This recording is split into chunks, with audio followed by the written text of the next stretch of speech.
দেখা লাইছি কইয়া দিমু, দেখা লাইছি কইয়া দিমু, তুমি পরের গাছ ঢিল মেরেছ, তুমি চুরি করেছ, তুমি চুরি করেছ, তুমি ধরা পড়েছ।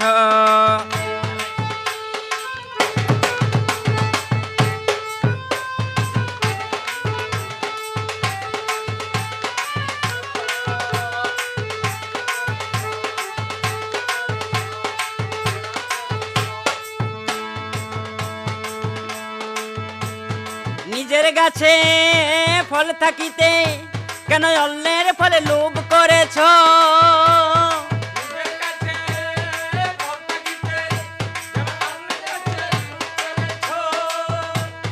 নিজের গাছে ফল থাকিতে কেন অন্যের ফলে লোভ করেছ?